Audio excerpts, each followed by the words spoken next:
You know that saying, twins share everything. Yeah.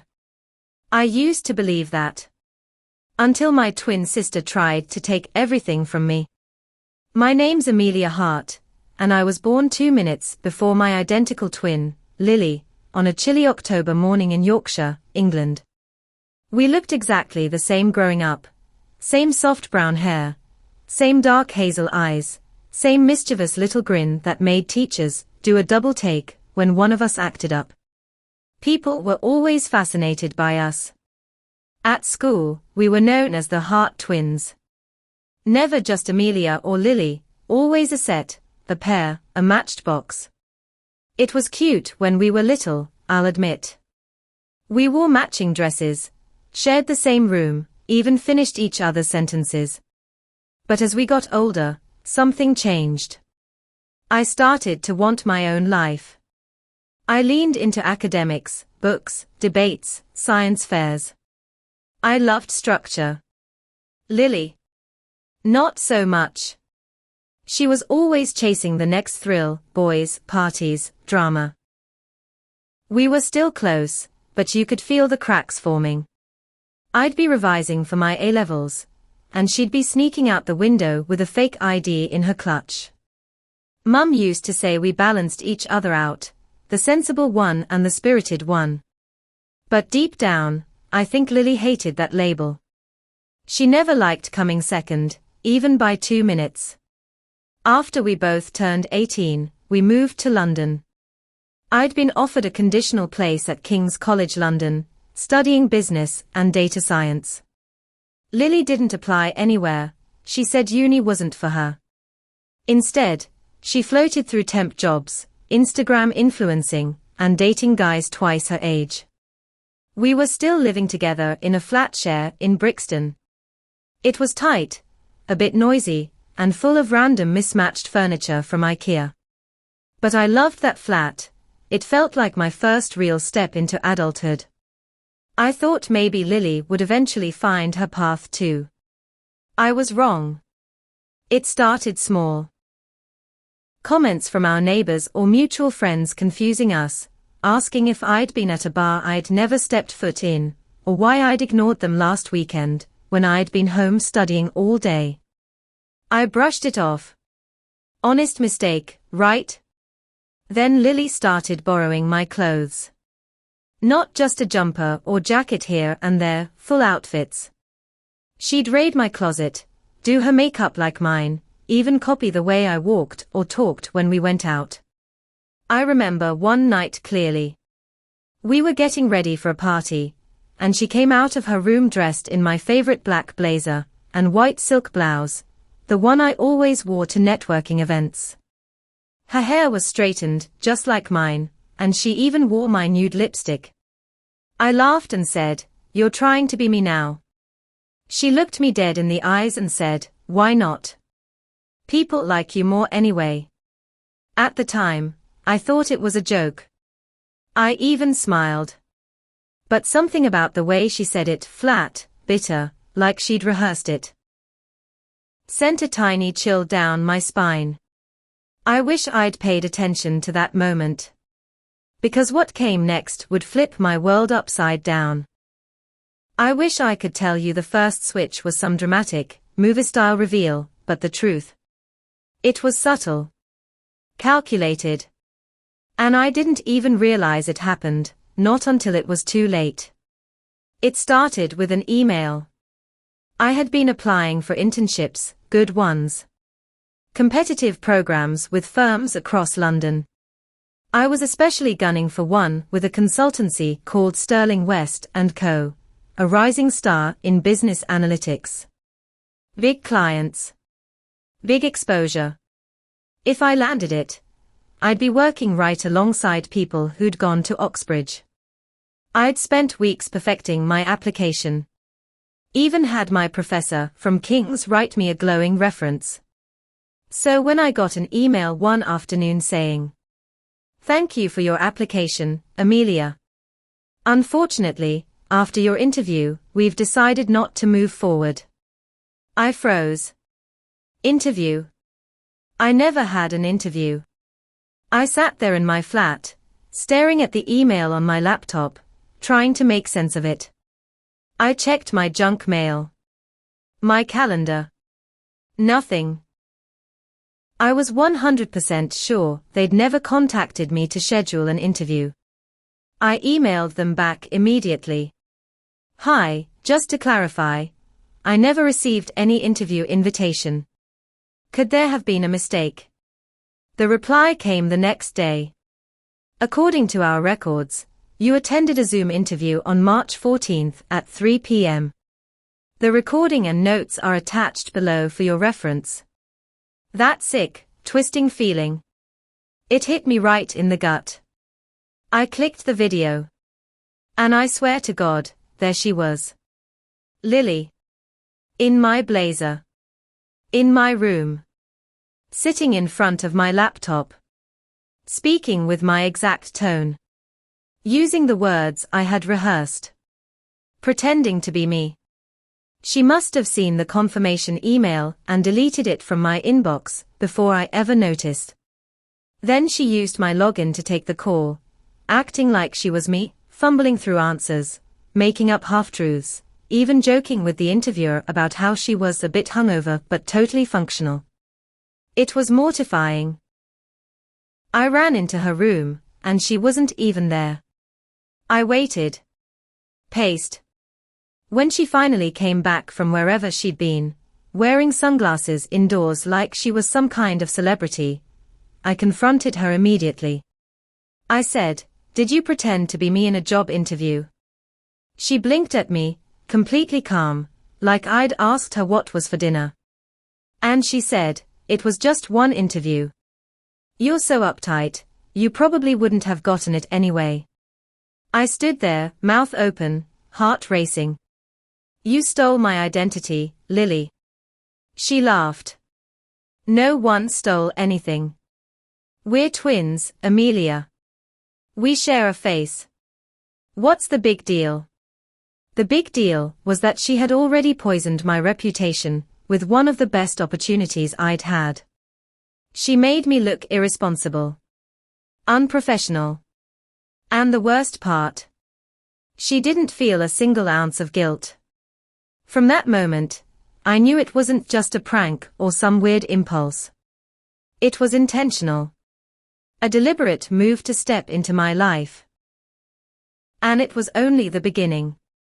Because after she got away with it once, Lily started to do it more. Behind my back. In secret. And with every switch, a piece of my life began to fall apart. After that interview incident, I tried to draw the line. I told Lily, clearly, that what she did was not just wrong, but illegal. I told her if she pulled something like that again, I'd report it. To our university. To the police. To anyone who would listen. She didn't take me seriously. She just rolled her eyes and said, "Don't be so dramatic, Amelia. You act like I murdered someone." But I saw it in her face. That twitch of her mouth. That flash of satisfaction. She liked having control over my life. And from that point on, everything started to spiral. At first, it was small, barely noticeable, like waking up and finding that my charger had been moved, or my laptop logged into strange websites I'd never visited. My favorite blouse would be crumpled and reeking of perfume, after I'd specifically saved it for a networking event. Emails I swore I'd read would suddenly appear as unread. Then, bigger things began to break. One day I walked into a tutorial, and my professor, Dr. Whitby, pulled me aside, looking deeply disappointed. "I'm concerned about your attitude during our last session," he said. I blinked. Last session? I wasn't here last week. I emailed you. I had the flu. He frowned. No, you were here. You sat right there and spent the entire class texting and rolling your eyes. You even said the assignment was beneath you. I stood frozen. Because I hadn't been there. But Lily had. Same hair. Same voice. Same sarcastic tone she used when she thought no one would remember. I went home that night and searched every inch of our flat, and finally found it. A second SIM card, hidden in her drawer. A burner phone logged into my email, set up for forwarding. My face on her fake LinkedIn profile, with my resume word for word, but her name. She had built an entire alternate version of me. One where she could say what she wanted, act however she pleased, and burn every bridge I had carefully built, while I took the fallout. I felt like I was going mad. I kept second-guessing myself. Was I being paranoid? Was I just stressed? But then came the breaking point. A friend from university, Ben, someone I was really close to, someone I trusted, stopped talking to me entirely. No replies. No texts. Just completely ghosted. Weeks passed before I finally bumped into him on campus. He looked at me like I was a stranger. Cold. Hurt. You really think that stunt was funny, he said. What stunt? I asked, genuinely confused. He scoffed. Don't play dumb. Telling me you were into me, then laughing about it to your flatmates and saying it was a joke. You even told someone I'd been following you around like a lost puppy. That's cruel, Amelia. My mouth went dry. Because I never said any of that. But Lily. She always thought Ben was too clingy. She'd pretended to be me again. Just to humiliate someone I cared about. Just to sever a connection. That's when it hit me. She wasn't just impersonating me for jobs or perks. She was trying to erase me. Socially. Professionally. Emotionally. She wanted my life, but with none of the effort. And if she couldn't have it, she'd destroy it. After what happened with Ben, I knew I couldn't keep pretending this was something I could fix with a twin heart-to-heart. This wasn't a misunderstanding. It was a systematic takedown, and I was her target. The old me, the one who believed family could always be trusted, she was gone. I started observing Lily closely. She had gotten arrogant. And arrogance leaves footprints. Every morning, she'd disappear into the bathroom with my skincare, my makeup, my perfume. Not unusual for sisters, but now it was clear she wasn't just borrowing. She was rehearsing. Studying my look. The way I brushed my fringe. The shade of my eyeliner. She was building a version of me she could wear like a costume. So I started digging. Not just through her drawer this time, but her devices. While she was out one night, I used the screen mirroring function on our smart TV and connected it to her laptop. It was risky. I knew she could come back any minute. But I had to know.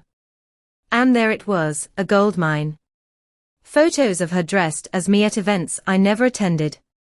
Screenshots of flirty messages she'd sent to my classmates, pretending to be me. Voice memos she'd recorded of me, practicing my tone, copying my voice for phone calls. And then I saw something that made my blood run cold. A saved email draft. Sent from my own university email address. Addressed to my advisor. It said, "I've been really overwhelmed and I'm considering deferring next term. I'm not sure if this path is right for me anymore." She was going to sabotage my degree. I sat there staring at the screen, shaking. She was slowly dismantling everything I had worked for, and planning to vanish before I even realized it was gone. That night, I confronted her again. I told her I knew about the emails. The fake profiles. The lies. She didn't deny it. Instead, she smirked, arms crossed, and said, "You were always the golden girl. People always liked you better. I'm just evening the score." I wanted to scream. To throw something. But I didn't. Because in that moment, I knew something important. She didn't think I'd fight back. She thought I'd just keep being quiet, playing the responsible sister, letting her run rampant while I held it together. So that night, after she went to sleep, I made a decision. If she wanted to play a twisted game of identity theft, sabotage, and manipulation, fine. But I'd play back. And this time, I'd win. I didn't sleep that night.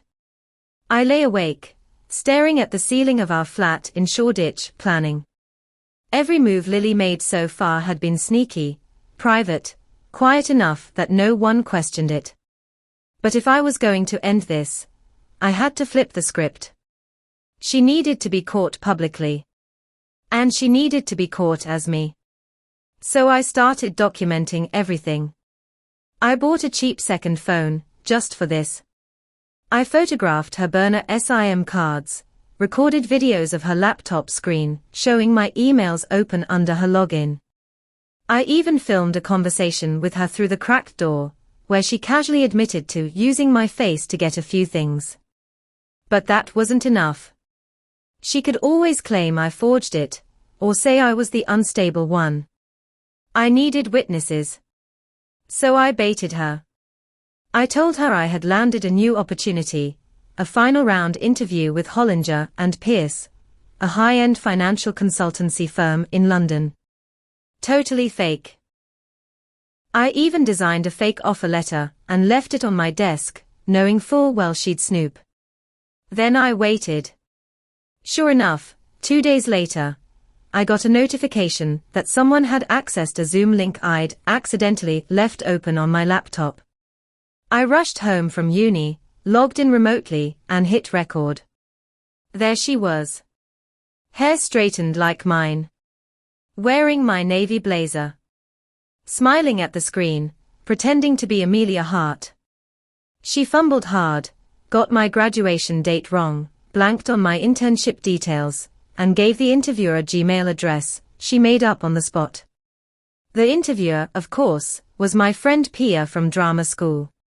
She played it perfectly, polite, skeptical, and completely recording the whole thing.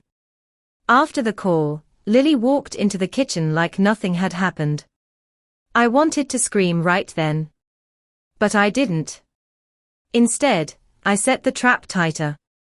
That Friday, our university was hosting a department showcase, lots of networking, guest lecturers, alumni, and professors. Lily and I had both RSVP'd. I emailed the organizers pretending to be her, saying she couldn't attend due to illness. Then I walked in wearing one of her favorite outfits, the one she usually wore when pretending to be me. A green silk blouse and high-waisted jeans. Hair curled the way she did it. Minimal makeup. Just like she liked to mimic me. And I walked right up to Dr. Whitby. I told him everything. Showed him the video recordings. The screenshots. The fake accounts. The burner phone. To his credit, he didn't brush me off. He looked at me, really looked at me, and said, "You're telling me your own sister impersonated you to sabotage your career?" I nodded. He said quietly, "We need to escalate this now." By Monday, there was a formal inquiry launched at the university. Lily was called in. I wasn't told what happened in the room, but when she came home that night, her face was pale. She didn't say a word. Just locked herself in her room and didn't come out for hours. She knew. She knew the game was over. And for once, she couldn't lie or spin or play victim. Because this time, I had proof. The next few weeks were a whirlwind. Lily was officially suspended from the university, while the investigation continued. She tried to downplay it at first, told a few mutual friends that I had overreacted, that this was just a family spat, blown out of proportion. But the videos, the emails, the digital footprint she'd left behind, it all told a different story. One she couldn't delete or charm her way out of. Word spread quickly through campus.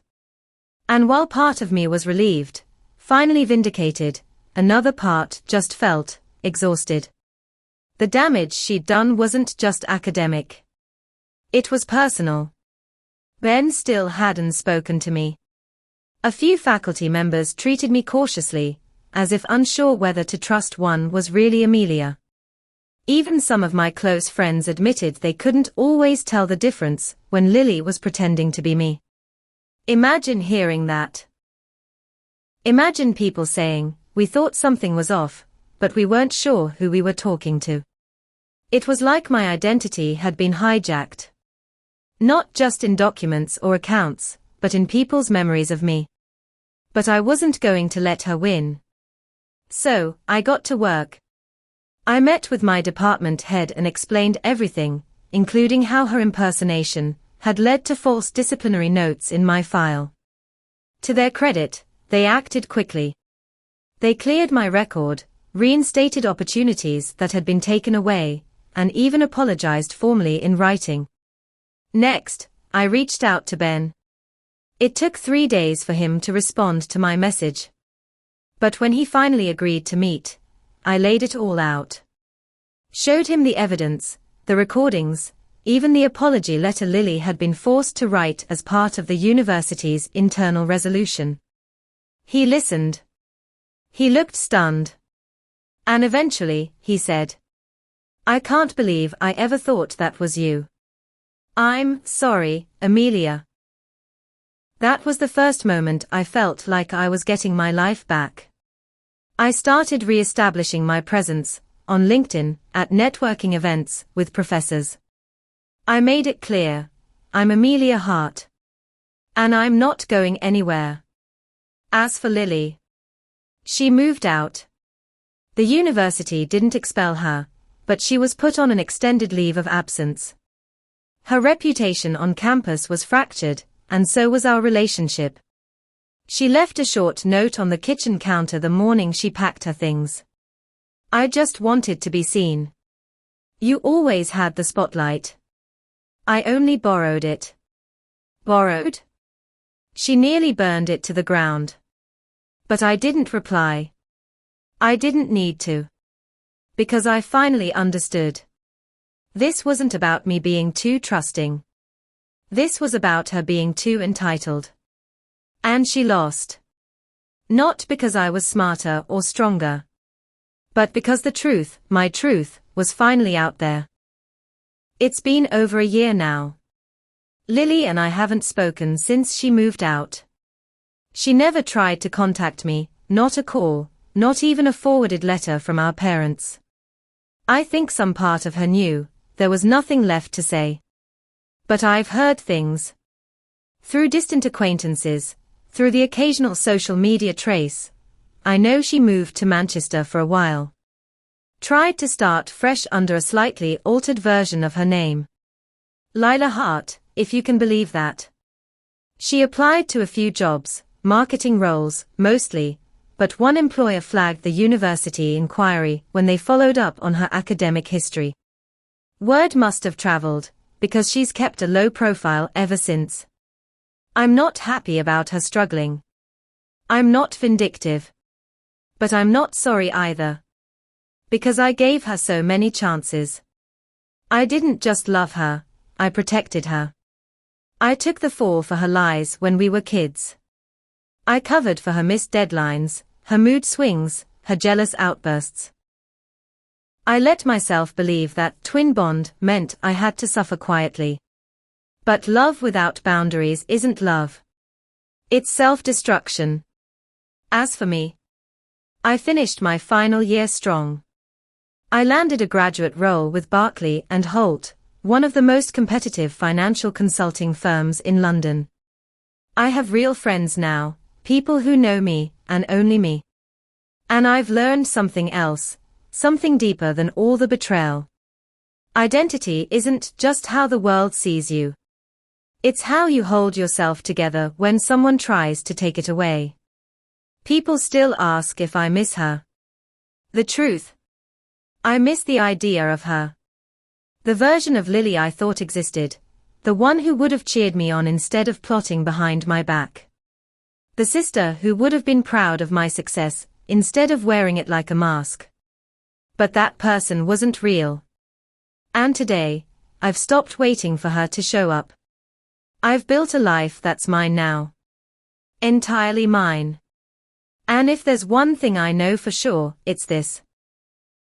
She may have stolen pieces of my past. But I own my future.